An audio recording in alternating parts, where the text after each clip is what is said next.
기도합니다. 하나님 아버지 감사합니다. 오늘 하루도 복되게 하시고 구역 예배 드립니다. 각 가정과 구역에 은혜 내려 주옵소서. 예수님의 이름으로 기도합니다. 아멘. 예, 오늘은 마태복음 7장 15절로 29절 제가 읽겠습니다. 마태복음 7장 15절로 29절 내용이 좀 기네요. 거짓 선지자들을 삼가라. 양의 옷을 입고 너희에게 나오나 속에는 노략질하는 일이라. 그들의 열매로 그들을 알지니 가시나무에서 포도를 똔 엉겅퀴에서 무화과를 따겠느냐. 이와 같이 좋은 나무마다 아름다운 열매를 맺고 못된 나무가 나쁜 열매를 맺나니 좋은 나무가 나쁜 열매를 맺을 수 없고 못된 나무가 아름다운 열매를 맺을 수 없느니라. 아름다운 열매를 맺지 않은 나무마다 찍혀 불에 던지느니라.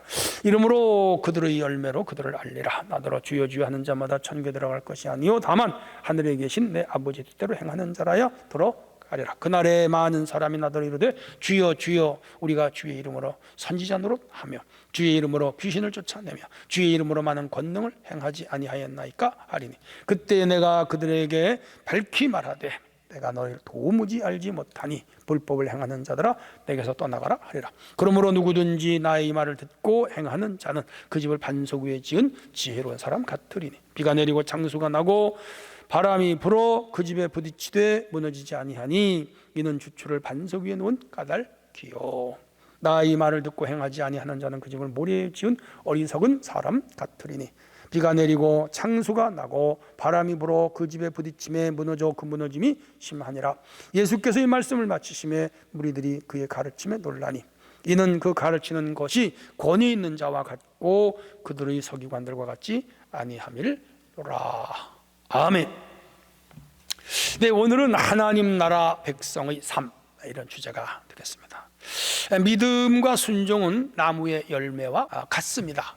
예를 들어서 우리 믿음 순종은 나무와 나무의 열매와 같다, 이렇게 생각하시면 됩니다.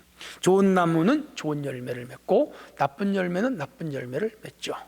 어떤 일이 있어도 가시나무에서 포도 열매가 맺거나 쓸모없는 잡목에서 사과가 여는 법은 없어요. 사과나무에서 사과가 열고 감나무에서 감이 열고 포도나무에서 포도가 엽니다. 가시나무, 고로쇠나무, 참나무, 느티나무, 느릅나무 이런 잡목에서는 과실이 맺을 수가 없어요. 왜? 유실수가 아니기 때문에. 마찬가지로 믿음과 순종, 순종과 믿음이 참 믿음인데 믿음과 순종을 통하여 좋은 열매를 맺는 나무와 같이 된다 하는 것이 오늘 본문의 핵심이에요. 자, 우리는 첫째, 좋은 열매를 맺어야 됩니다. 자연 법칙을 통해 구원의 핵심을 명쾌하게 우리 예수님이 설명을 하셨어요. 자, 가시나무가 아무리 자기를 가리켜 향긋하다고 속일지라도 거기서 포도를 맺을 수는 없는 겁니다. 그렇죠? 네. 자작나무에서 밤이 열릴 수 없어요. 느티나무에서 사과가 열릴 수가 없어요. 못 열어요. 그건 잡목이기 때문에 그래요. 근데 좋은 나무, 사과나무는 사과, 감나무는 감, 밤나무는 밤, 포도나무는 포도, 또 귤나무는 귤, 오렌지나무는 오렌지를 맺습니다. 그 종류대로예요. 그러므로 우리가 믿음은 반드시 열매로 나타나는데 열매가 없다면 믿음이 없는 거예요. 이렇게 보시면 돼요. 그래, 하나님 나라 백성은 자기가 좋은 나무가 돼야 돼요. 좋은 열매를 맺는 거라. 그 좋은 나무는 믿음과 순종이다, 그렇게 생각하시면 됩니다. 두 번째는 아버지의 뜻을 간구해야 됩니다. 예수님 본문에서 회개하고 구원을 받아라, 그렇게 말합니다. 그러니까 구원받은 결과로 인격과 생활이 변화되는 것이죠. 또 회개와 더 나가서 순종으로 오늘 우리의 믿음이 성장하는 거라. 앞으로 맺히나 뒤로 맺히나 같은 거예요. 믿음이 있다고 하는 것은 결과죠. 믿음이라는 결과는 회개와 순종을 통하여 나타났고 회개와 순종은 믿음이라는 결과를 가져온다, 그렇게 말합니다. 그리고 이 믿음은 우리 삶의 행실로 드러나야 돼요. 언어가 선하고 생각이 선하고 행위가 선해야 되죠. 그리고 좀 더 구체적으로 들어가면 하나님의 말씀을 삶 속에 실천하는 것, 그게 행함이에요. 우리가 무슨 세상적인 그 잣대로 도덕, 윤리, 그것도 중요하지만 우리 믿는 사람들은 하나님의 말씀을 순종하는 것이 곧 믿음이고, 그 말씀을 순종하는 결과는 좋은 열매로 나타난다, 그렇게 볼 수가 있겠습니다. 자, 세 번째, 주님의 말씀을 듣고 순종하라. 하나님 나라 백성은 구원은 선행에 대한 보상이 아니라 하나님의 전적인 은혜와 호의로 주어진다, 이건 아는 것이죠. 맞아요. 우리의 구원은 내가 선을 행하거나 의를 행하거나 그래서 얻어지는 결과가 아니고, 우리 구원은 하나님 은혜에 의한 선물이다. 선제적 은총이죠. 중요합니다. 그 은혜로 인하여 믿음으로 말미암아 구원을 받았으니 하나님께로서 온 선물이다. 행위에서 난 것이 아니다, 그렇게 말하고 있습니다.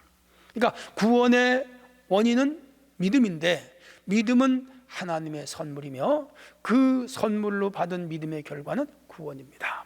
그러나 그렇다고 해서 이 선행이나 삶 속에 실천이 없으면 안 돼요. 구원받은 결과로서 선행과 또한 실천이 있어서야 되는 것이죠. 자, 그래서 예수님은 내 말을 듣고 실행하는 자는 그 집을 반석 위에 지은 지혜로운 사람 같으리니 비가 오고 홍수가 나도 무너지지 아니하지만, 내 말을 듣고 실행하지 않는 사람은 그 집을 모래 위에 지은 어리석은 사람과 같으리니 비가 오고 창수, 홍수가 나며 바람이 불면 무너지니 그 무너짐이 심하니라, 그렇게 말씀합니다. 일본에서 몇 년 전에 큰 쓰나미가 닥쳤을 때 그냥 어지간한 집은 싹 바닷물에 떠나갔어요. 근데 그 바닷물이 그냥 무섭게 해일이 일어나 와도 무너지지 않는 집들이 있더라고요. 탄탄하게 지은 집들, 건물들은 무너지지 않는 것을 봤습니다. 교훈이죠. 오늘 우리도 하나님의 말씀을 실행하고 실천하면 어떤 시험, 환난, 역경, 유경이 와도 무너지지 않죠. 그런데 실행하지 않으면 무너진다. 코로나19는 우리의 신앙을 시험하는 기간이죠. 여기서 우리의 신앙이 무너지지 말고 견고한 믿음을 갖는 것은 얼마나 중요한지 모릅니다. 자, 예수님은 참된 믿음의 여부를 삶의 열매로 알 수 있다, 그렇게 말씀을 했습니다.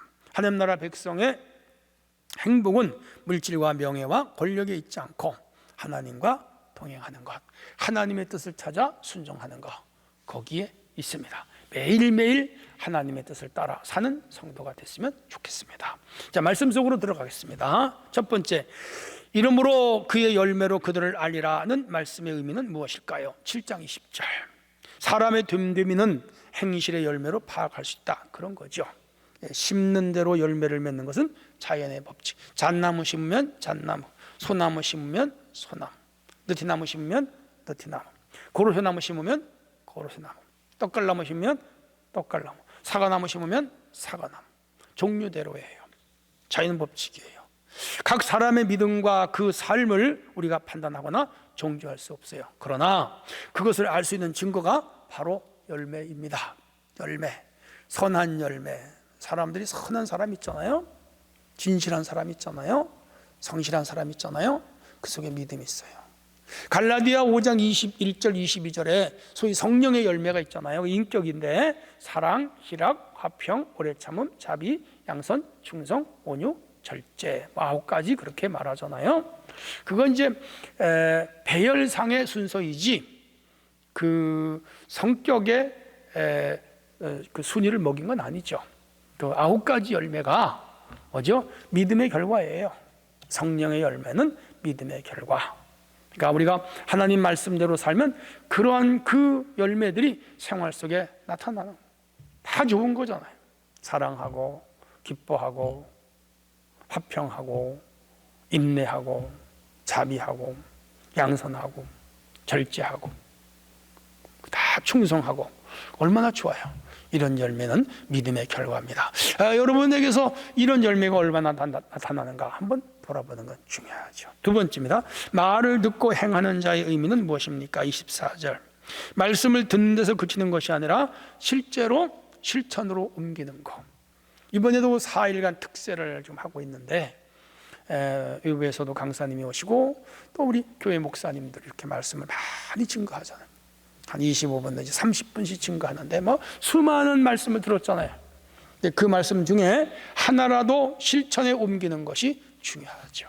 백문이 불여 일견이다, 그런 말도 있고요. 백원이 불여 일행이다.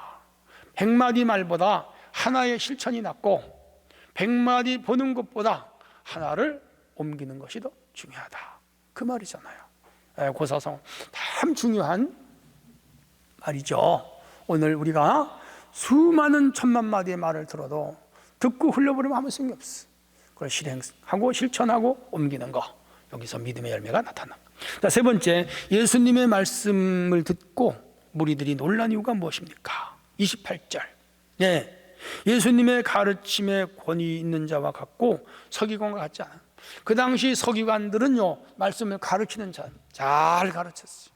잘 가르쳤어. 그런데 그들은 교리를 달달 이어서 가르쳤지, 그들 마음속에, 즉 그 말씀을 듣는 백성들 마음속에 감동이 일어나질 않았어. 근데 예수님의 가르침은 감동이 일어났어요. 감동이 일어났어요. 그 놀라워요. 그래서 거기에 논란이라는 말이 에세플레손토라는 말인데, 이게 뭐냐면 권투 선수가 상대방에게 힘있게 펀치를 날려서 정신을 잃고 쓰러진 것 같은 거. 그러니까 이 당시 예수님의 말씀을 듣는 사람들은 충격을 받았어. 큰 충격. 그러니까 율법을 달달 이어서 가르치던 서기관들의 가르침과는 전혀 다른 방향, 다른 각도에서 말씀을 가르치는데 강펀치를 맞아가지고 쓰러진 것처럼 그렇게 충격을 받았어. 아, 놀랍네, 놀랍네. 성경을 해석하는 것이 저렇게 다를 수가 있는가?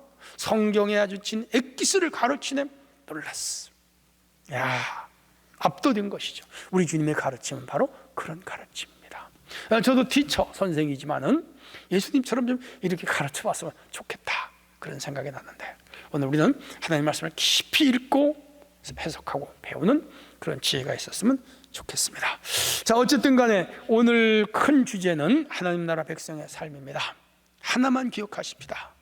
매일매일 하나님 말씀을 하나라도 실천하는 거, 이게 지금 중요한 믿음. 그래서 예수님은 나더러 주여 주여 하는 자마다 천국에 들어갈 것이 아니라 주의 뜻대로 행하는 자라야 들어간다. 오늘 본문에 말씀했죠.